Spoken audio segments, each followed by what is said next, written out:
Iran की जानिब से सऊदी अरब पर ताबड़तोड़ हमले। सऊदी अरब के दारुल हुकूमत रियाद में धमाकों की आवाज़ें और अब जो खबरें आ रही हैं वो बहुत तशवीशनाक हैं। एक जानिब तो सऊदी वजारत दिफा के हवाले से खबर आई है, तो वहीं दूसरी जानिब अरब और मुसलमान ममालिक के वज़राए खारजा का इजलास। उस इजलास के करीब धमाके के हवाले से तुर्क मीडिया ने एक बहुत बड़ी ब्रेकिंग न्यूज दी है। मध्य पूर्व के समीकरण पिछले 24 घंटों में पूरी तरह से बदल चुके हैं। सऊदी अरब के विदेश मंत्री प्रिंस फैसल बिन फरहान ने अब तक की सबसे कड़ी चेतावनी देते हुए कहा है कि धैर्य की सीमा समाप्त हो चुकी है, खत्म हो चुकी है। कि ईरान ने सऊदी अरब पे हमला किया है और उस वक्त हमला किया है ईरान ने जब आपको इस चीज़ का पता होना चाहिए कि वहाँ भी कुछ फॉरेन मिनिस्टर्स का इजलास हो रहा था और सऊदी जो लीडरशिप है वो सारी बात है इस चीज़ पे बहुत ज़्यादा उनको बुरा लगा है। पाकिस्तान का क्या रोल होगा, क्योंकि वो कह रहे हैं जी पाकिस्तान के साथ तो हम दफाई एग्रीमेंट है, हम उस दफाई एग्रीमेंट को एक्टिवेट करेंगे। क्योंकि पाकिस्तान क्या जंग लड़ेगा या नहीं लड़ेगा, ये सवाल है। इस सवाल को थोड़ा समझना है आपने। जी हाँ दोस्तों, तो मिडिल ईस्ट की जो हालत है वो लगातार बिगड़ती जा रही है और इसके और ज्यादा बिगड़ने के चांसेस हैं, क्योंकि सऊदी अरबिया अब इस जंग में कूदने वाला है। जब तक मैं ये वीडियो रिकॉर्ड कर रहा हूं तब तक सऊदी अरब की तरफ से कोई जंग की शुरुआत तो नहीं की गई है, पलटवार नहीं किया गया ईरान पर, लेकिन संकेत दे दिए गए हैं कि सऊदी अरब अब नहीं चुप बैठने वाला। और सऊदी अरब से जैसे जैसे ये संकेत आ रहे हैं, पाकिस्तान के हलक में पानी जो है पहुंचना कम हो गया, उसका हलक सूख गया है। क्यों ये सब हो रहा है, इसकी पूरी डिटेल मैं आपको देता हूं। देखिए, सबसे पहले आपको दिखाता हूं, ये अरब न्यूज जापान की खबर है। Missiles and drones target Saudi Arabia, injuring 4 in Riyadh. 18 तारीख को रियाद पर बैलिस्टिक मिसाइल और ड्रोन से हमला किया जाता है। सऊदी अरब के जो एयर डिफेंस सिस्टम है, जो anti missile air defence system है, वो इन बैलिस्टिक मिसाइल्स को इंटरसेप्ट करते हैं, ड्रोन्स को मारते हैं। जो मिसाइल्स इंटरसेप्ट किए गए और उनका जो मलबा है, वो मलबा ऊपर से नीचे गिरता है और वो रिहायशी इलाके पर गिर जाता है और इसकी चपेट में आकर जो है वो 4 लोग घायल हो जाते हैं। अब खबर ये आ रही है कि इसी हमले में एक भारतीय की भी मौत हो गई है। अभी तक जब तक मैं वीडियो बना रहा हूं उसकी पहचान उजागर नहीं की गई है, लेकिन सऊदी अरब में भारत की जो एम्बेसी है उसने ये क्लियर कर दिया है कि जी हां, रियाद पर हुए इस हमले में एक भारतीय की जान चली गई। ठीक, लेकिन अब इसके बाद जो रिएक्शंस आ रहे हैं वो रिएक्शंस बड़े जबरदस्त हैं। देखिए, द न्यूयॉर्क टाइम्स क्या लिखता है। Saudi official warns patience is limited as Iranian attacks barrage kingdom. उनका कहना है कि सऊदी अधिकारियों ने चेतावनी दी है कि हमारा धैर्य जो है अब वो बहुत कम रह गया है, सीमित है, बड़ा मुश्किल है। देखिए, रॉयटर्स क्या लिखता है। Saudi Arabia has the right to take military action against Iran, foreign minister says. Saudi Arab के विदेश मंत्री का यह बयान कि सऊदी अरबिया के पास यह अधिकार है कि वो ईरान के खिलाफ मिलिट्री एक्शन लेगा। भाई, किसी कंट्री की तरफ से दूसरे कंट्री पर लगातार हमले किए जा रहे हैं तो फिर तो वो कंट्री छोड़ेगी नहीं ना। वो तो चलो अभी भाई बंदी में छोड़ रहे थे कि चलो कोई बात नहीं, कोई बात नहीं, कोई बात नहीं, लेकिन हमले तो उसी की जमीन पर हो रहे हैं। भले निशाना कोई और बन रहा है, लेकिन अब तो सऊदी अरब की ऑयल रिफाइनरीज पर निशाना बना, अब ये यहां पे बना, आदमी मरा। तो ये कह रहे हैं कि सऊदी एफएम जो है foreign minister accuses Iran of hostile action against neighbors. Iran denies accusations, calls Saudi remarks unfair. Saudi Arabia intercepts Iranian missile targeting Riyadh. अब ये बड़ा इंटरेस्टिंग दोस्तों जो है ना, ये पूरा मामला चल रहा है। रियाद पर बैलिस्टिक मिसाइल फायर की जाती है, बैलिस्टिक मिसाइल को इंटरसेप्ट किया जाता है। ईरान कहता है कि हमने फायर नहीं किया। ईरान कह रहा है कि हमने तो फायर ही नहीं किया। इस पर सऊदी अरब के जो फॉरेन मिनिस्टर है वो कहते हैं कि भाई ईरान जो है वो उसने हॉस्टाइल एक्शन ले रखा है अपने नेबर्स के खिलाफ, और वो कहता है ईरान की हमने किया ही नहीं। और कौन करेगा भाई, मिसाइल कहां से फायर हो रहे हैं, जाहिर सी बात है ईरान से हो रहे हैं।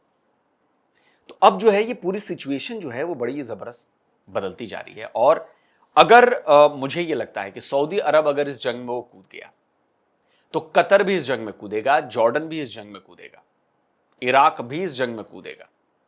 इराक ईरान की हम वॉर भूल नहीं सकते, इराक भी इस जंग में कूदेगा, आप देखिएगा। और ईरान के लिए अच्छा नहीं है, ईरान गलतियां कर रहा है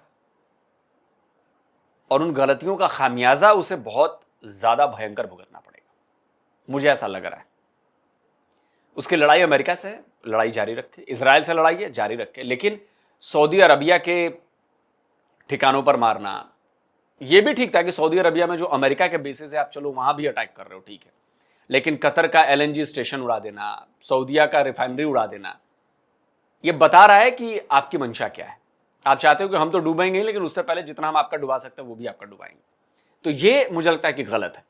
आप अमेरिका के ऊपर करिए, आप अमेरिकी बेसिस पर करिए, बिल्कुल आपका राइट बनता है, आप इजरायली बेसिस पर करिए, राइट बनता है, लेकिन सऊदी अरब के किसी एसेट पर, प्रॉपर्टी पर करना यह दिक्कत पैदा करेगा। और सऊदी अरबिया अगर जंग में कूदा तो मुझे लग रहा है कि और भी देशों को लेकर आएगा और वो एक साथ फिर हमला करेंगे। बाकी जो मुसलमान देश हैं वो भी है, वो इजराइल और अमेरिका का साथ देंगे। और इसमें बीच में फंसा है पाकिस्तान। बड़ा इंटरेस्टिंग ये भी है दोस्तों कि पाकिस्तान बीच में जो है वो फंस गया है और पाकिस्तान तो अल्लाह अल्लाह कर रहा होगा कि किसी तरह बचा लो कि सऊदी अरब अटैक ना करे ईरान पर, क्योंकि अगर सऊदी अरब ने अटैक कर दिया तो पाकिस्तान की मजबूरी है, एक्टिवेट होगा। सऊदी अरब पाकिस्तान डिफेंस पैक्ट एक्टिवेट करेंगे सऊदी अरब वाले, और मजबूरी है इनको जाना, ये चाहे कुछ भी बहाना बना लें। अगर इन्होंने बहाने बनाए और नहीं गए तो वो सऊदी अरब और पाकिस्तान का डिफेंस जो पैक्ट है वो टर्मिनेट होगा और उस टर्मिनेशन का असर पाकिस्तान पर दिखेगा, तेल और गैस की सप्लाई में, और प्लस जो इनके स्टेट बैंक में जो पैसे रखे हुए हैं सऊदी अरब के, उस पर। बहुत इंटरेस्टिंग डेवलपमेंट्स हो रही है। आइए अब आगे देखते हैं। पाकिस्तान के जो एटॉमिक हथियार हैं वो सऊदी तजियाकार है, वो ये बात कर रहे थे, और आपको पता है कि वो कोई भी ऐसी बात वहाँ पे नहीं की जा सकती जो सऊदी हुकूमत की मर्जी या मंशा के खिलाफ हो। वहाँ पे वो बात नहीं हो सकती, ये हम सारे अच्छी तरह जानते हैं। तो अब ऐसा लगता है कि पाकिस्तान को कोई ना कोई पोजीशन लेनी पड़ जाएगी आने वाले दिनों में। अगर सऊदी अरब या बाकी अरब ममालिक इस लड़ाई में उतर गए तो डॉलर और पैसा तो वहाँ पे है और अमेरिका भी वहाँ पे है, तो पाकिस्तान को ना चाहते हुए भी इस लड़ाई का हिस्सा बनना पड़ सकता है। अभी कुछ कंफर्म आप कर नहीं सकते, लेकिन इखलाकी नुक्ता नज़र से पाकिस्तान को इस लड़ाई से बाहर रखने के लिए कोशिश उन्होंने की है ईरान ने। देखिए, अगर पाकिस्तानी इस लड़ाई में उतर जाते हैं तो क्या होगा, बड़ा सख्त रद्द-ए-अमल आएगा पाकिस्तान के अंदर, ना सिर्फ फोर्सेस के अंदर, इदारों के अंदर, हुकूमत के अंदर, बल्कि अवामी सतह पे बड़ा सख्त रद्द-ए-अमल आएगा। जब इसराइल ने और अमेरिका ने अटैक किया था ना, और आयतुल्लाह अली खामनई शहीद हो गए थे ईरान में, तो पाकिस्तान में 36 लोग सिर्फ एहतजाज करते हुए शहीद हो गए थे। वो कहते हैं कि सऊदी अरब फिर पाकिस्तान को इन्वॉल्व कर लेगा और पाकिस्तान को ईरान के ऊपर हमला करना पड़ेगा। खुल के ये बात की गई है और हमारी इतलात के मुताबिक आज मैंने आपको बताया भी था, और मजीद तफसीलात भी मेरे पास पहुंच रही हैं जो कल मैं आपके साथ मजीद शेयर करूंगा। तहकीकात मैं उसके ऊपर कर रहा हूं कि 1 लाख के करीब पाकिस्तान की फौज सऊदी अरब में डिप्लॉयमेंट के लिए तैयार हो रही है। अब जंग तो ईरान के साथ हो रही है, सऊदी अरब में डिप्लॉय होके वो क्या करेंगे? पाकिस्तानी तो तैयार हो रहे हैं सऊदी अरब जाने के लिए। ये गाजर एक दिखाई गई है अफसरों को, और इसीलिए अफसर जो पाकिस्तान फौज के हैं, आपने अस्पताल मासूम लोगों को मार दिया काबुल में, उनको कोई परवाह नहीं है। वो कहते हैं तनख्वाह जो मिलती है सऊदी अरब की 3 साल की, अगर हमने पोस्टिंग किसी तरह काट ली तो वापस आके प्लाट, घर, कोठियां, बैंक बैलेंस, नई गाड़ी आ जाएगी, बाकी छोड़ो सब कुछ। कौन जीता है तेरे जुल्फ के सर होने तक? लेकिन मैं आपको बहुत क्लैरिटी से ये बता सकता हूँ, हमें इस जंग का हिस्सा नहीं बनना है। क्यों नहीं बनना चाहिए? पहली तो बात यह है कि आपका ईस्टर्न और वेस्टर्न बॉर्डर जो है ना, वो बहुत ज़्यादा खतरे में है।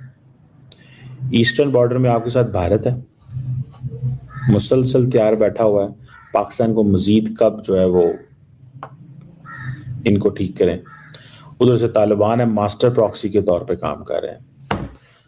और हमारे जो नेबरिंग और हमारे जो जीसीसी के मुस्लिम कंट्रीज हैं वो भी ये चीज़ महसूस कर सकते हैं कि यार ये पाकिस्तान जो है इट्स अ गुड कंट्री, ऐसा हमारा है, लेकिन ये बहुत Pakistan is a good country. Mister Qamar Cheema, delusional हो गए हैं आप।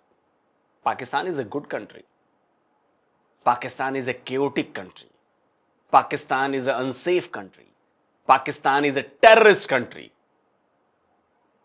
Pakistan is a good country. Quran पर हाथ रखकर किसी दिन चीमा जी ये बात कहिए कि Pakistan is a good country. Quran पर हाथ रखकर कहिएगा, अगर आप सच्चे मुसलमान हैं और इस्लाम को फॉलो करते हैं तो। झूठ मत बोलना फिर कुरान पर हाथ रखकर। अगर आपके लिए कुरान उतनी ही पवित्र है और उतनी ही आप उसको मायने रखते हो तो झूठ मत बोलना, सच्ची बात बोल। Pakistan is a good country. What the hell man, good country. और आप कह रहे हैं कि जंग में नहीं उतरना चाहिए। पाकिस्तान उतरेगा जंग में चीमा जी। जब जॉर्डन के लिए आपका जियाउल हक जाकर फिलिस्तीनियों का कत्लेआम कर सकता है, 20,000 फिलिस्तीनियों को मौत के घाट उतार सकता है, तो फील्ड मार्शल आसिम मुनीर भी सऊदी अरब के लिए ईरानियों को मारेगा, मारेगा। बहुत ज्यादा प्रो सऊदी अरब था। उसकी चलो लॉजिक भी बनती है प्रो सऊदी अरब होने की, कि हम जो है वो द रीजन बिहाइंड इसके हमारा उनसे एग्रीमेंट है, लेकिन फिर भी सवाल तो उठेगा। फिर फ्री बलोचिस्तान मूवमेंट शुरू हो गई है एक और। वो कहते हैं फ्री बलोचिस्तान मूवमेंट। अगले दिन मैंने एक इंटरव्यू भी दिया निके एशिया को, इसके ऊपर जापानीज अखबार, और उस पर उन्होंने बड़े क्लियर कहा, ठीक है जी, उन्होंने बड़े क्लियरली कहा, उन्होंने कहा पायन ऐसी जो है ना,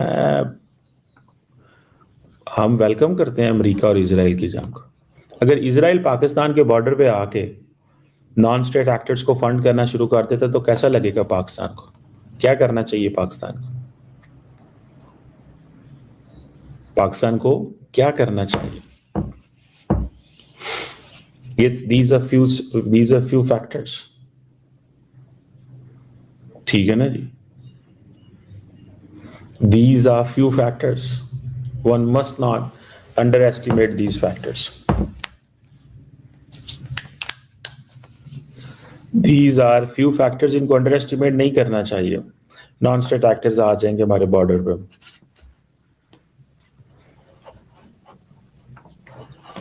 तो मैं तो इसको इस सेंस में देखता हूं।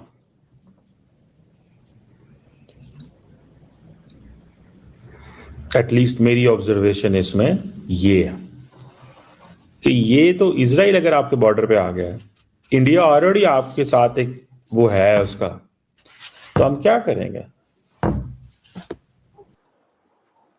हवन करेंगे, हवन करेंगे, हवन करेंगे, पूर्णाहुति देंगे हम, हवन करेंगे। मतलब ना पता हो तो गूगल कर लीजिएगा। हम क्या करेंगे? और अभी तो उन्होंने ईरान को चोक कर दिया।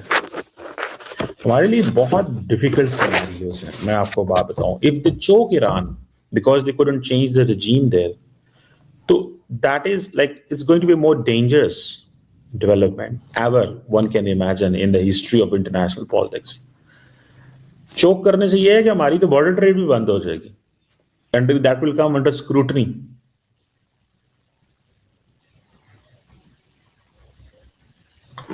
ठीक है जी, हम जो उसमें वो आ जाते हैं।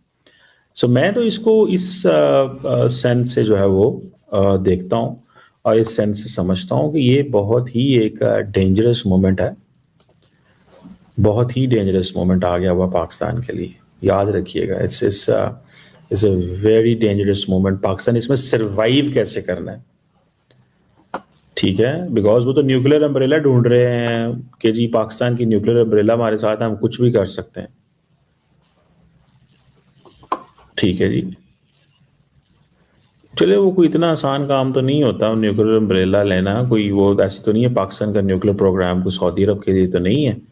और हमने ये माजी में, वो मुझे याद है कि रिसेंटली वो जो है अमेरिकन कांग्रेसमैन, क्या नाम है उसका, ग्राहम, मैं उसको हमेशा एलिसन कह देता हूँ, वो लिंडसे ग्राहम एलिसन एक स्कॉलर था।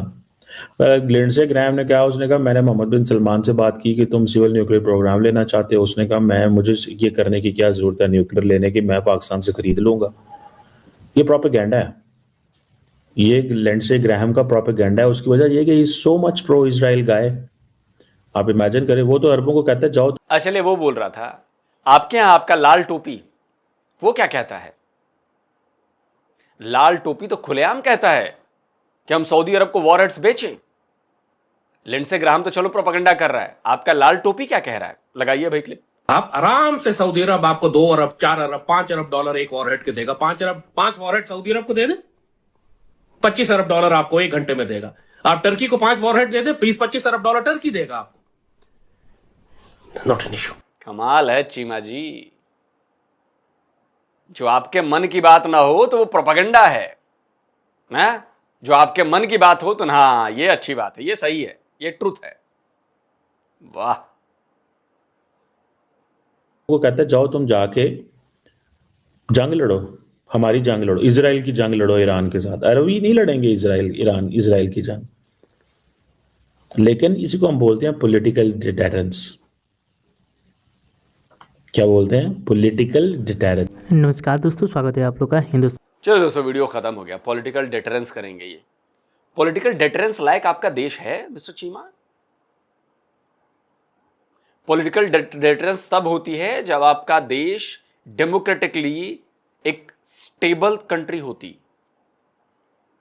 क्या आप मुझे बता सकते हैं कि आपका कोई एक प्राइम मिनिस्टर जिसका नाम आप मुझे बता सकें, जिसने अपने 5 साल का टेन्योर कंटिन्यूअसली पूरा किया हो?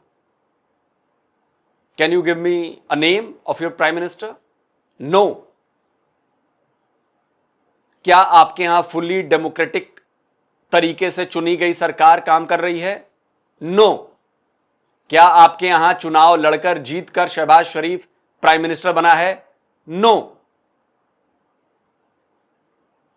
तो ये डिटरेंस कहां से आएगी? नहीं आएगी डिटरेंस चीमा जी, और ये डिटरेंस नहीं है। आपने डिफेंस पैक्ट कर लिया है सऊदी अरब के साथ, और आपने चिंगाड़ कर आके आपके लोगों ने कहा, आपकी मीडिया ने चलाया, जिसके गवाह आप खुद हैं, कि एक देश पर हमला दोनों देशों पर हमला माना जाएगा। तो भाई अगर सऊदी अरब युद्ध की स्थिति में है और सऊदी अरब आपको उस डिफेंस पैक्ट की याद दिलाता है, उस डिफेंस पैक्ट को एक्टिवेट करता है सऊदी अरब, आप कैसे रिफ्यूज करेंगे उसे? रिफ्यूज करने का मतलब है आप बहाना बना रहे हैं, और सऊदी अरब से बिगाड़ना पूरे पाकिस्तान के लिए आत्मघाती होगा। यह याद रखिए चीमा जी। तो अगर सऊदी अरब के डिफेंस मिनिस्टर कुछ कहते हैं, आसिम मुनीर वहां पर क्या करने गए थे अभी पिछले हफ्ते 10 दिन पहले, उनको क्या ब्रीफिंग दी गई वहां पर सऊदी अरब की तरफ से? नहीं पता आपको? जो सऊदी अरब की तरफ से जो ट्वीट किया गया, उस ट्वीट में साफ साफ लिखा था कि क्या ब्रीफिंग दी गई है। उसमें लिखा गया था पब्लिकली कि सऊदी अरब और पाकिस्तान के बीच जो बातचीत हुई आसिम मुनीर से, वो उसी फ्रेमवर्क में हुई जो हमारा डिफेंस पैक्ट का फ्रेमवर्क है। हम बात कर रहे थे कि कैसे ईरान के हमलों को रोका जाएगा। क्या बात कर रहे हैं आप? पाकिस्तान ने यह मुसीबत खुद मोल ली है, और पाकिस्तान को इसकी बहुत बड़ी कीमत चुकानी पड़ेगी अगर वो सऊदी अरब को धोखा देता है या ईरान को धोखा देता है, और दोनों में से किसी एक को तो धोखा देना पड़ेगा। दोस्तों, आप क्या कहते हो? कमेंट करिए, अपनी राय दीजिए। जल्दी मिलता हूं एक और वीडियो के साथ। नमस्कार, जय हिंद।